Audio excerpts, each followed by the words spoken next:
Hey guys, Spirit of the Law here. This is a follow-up to the last video I did on the trade-off between overkill and focus firing. I thought it was going to be a quick, you probably knew this, maybe you didn't, sort of video, and like I expected, some people said they knew it, and for others it got them thinking about some new ideas, which is great. Other people brought up patrolling, which for all I knew was only good for doing stuff like this. But isn't it mesmerizing? Just kidding, but if I'm reading you guys right, there's some interest in hearing a bit more on the topic of controlling units. So we'll take a look at what the next step up would be with patrol and attack move, how to do it, and how much it helps. Let's check it out.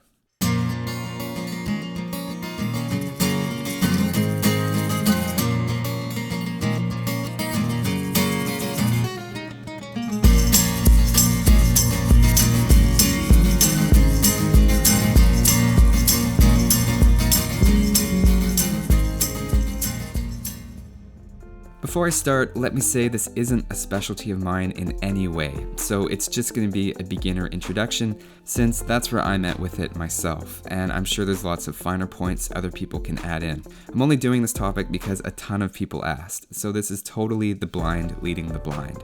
I've heard CBA is a good map to practice these tricks, and those players tend to have the best patrolling and micro around, so buddy up with a CBA player and get the real scoop from them. Okay, first of all, if you haven't already, do yourself a favor and turn on advanced commands. It'll give you the option of patrolling. Look at that, we're already doing advanced stuff. The Z, Z, whatever you call it key, that's the default, but you can set patrol to whatever you like in your hotkey options.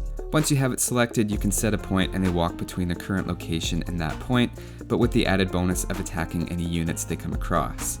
Now besides that and psychedelic video game art, it also helps in regular combat. How?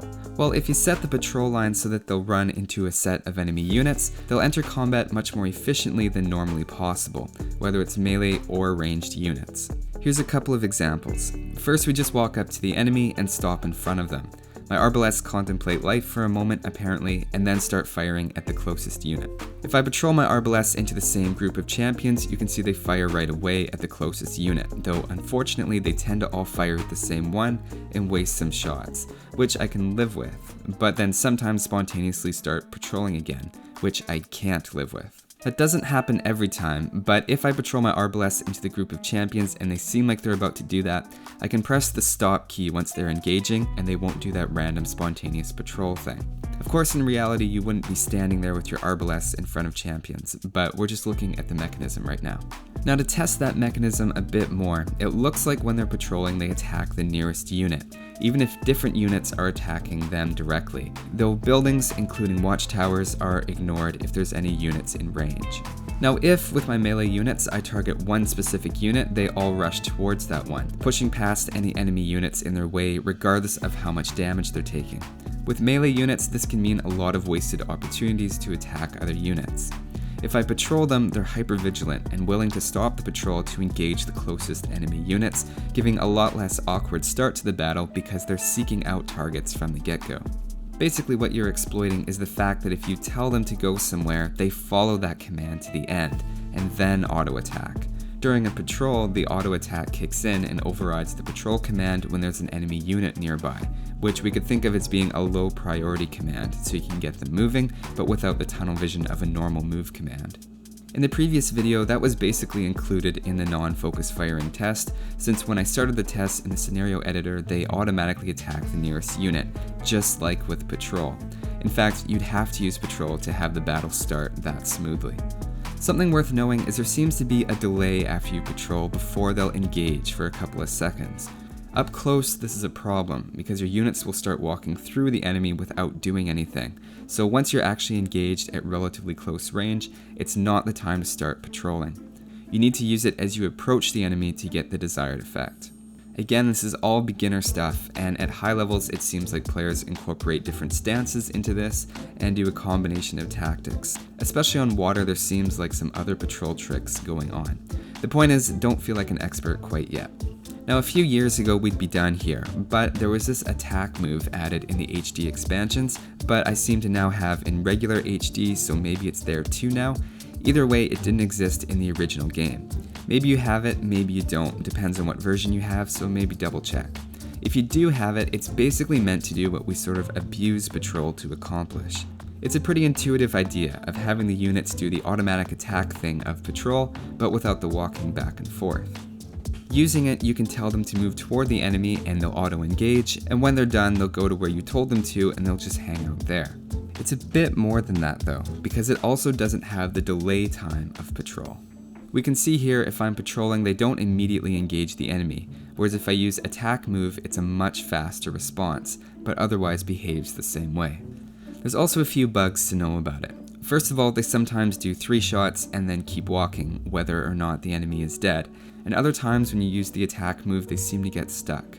If you find that's becoming an issue, you can use the stop command while they're engaging. Sometimes that might make them pause for a split second, but then you don't have to worry about weird things happening anymore. So let's check out all of them in action with an identical setup. We'll do 4 different cases. The first one is that you stopped near the opponent and auto-attacked. The second is that you're targeting a specific unit. The third is that you're patrolling into the enemy. And the fourth is that you attack move toward them. In a test against the computer, patrol and attack move did noticeably better than either of the other 2 options. I've noticed before that computers tend to have a slight edge in these big scrums, so don't worry about the fact that I didn't win. In general, there's consistently fewer enemies left if you patrol or attack move, and that's the big idea here. For whatever reason, they seem to do a lot less pointless wandering around when you use patrol or attack move. So what about with ranged units? In general, we also get patrolling giving better results than stopping the group or targeting one specific unit. Attack move is a bit more hit and miss, since that bug seems to come out where they just start walking forward after taking a few shots. If I use attack move, I can use the stop command when the bug starts to happen to get similar results to patrol, but it's annoying to say the least, and you might decide to just stick with patrol all the time. So I guess the wrap up is to give it a try and see if you can get into the habit of attack moves or patrolling your army toward other armies next time you have a chance, and see how it goes for you in situations where you're not planning to focus fire. I recommend assigning it to an easy to reach key on your keyboard, and all you have to do is hit that key, click on the other side of your opponent's army, and they should take care of the rest. If you're looking for something in a bit more depth, maybe check out this thing I found on aoczone.net. You'll see this video is just scratching the surface of the mechanic. So that's all for this one. Thanks for watching, guys, and I'll see you next time.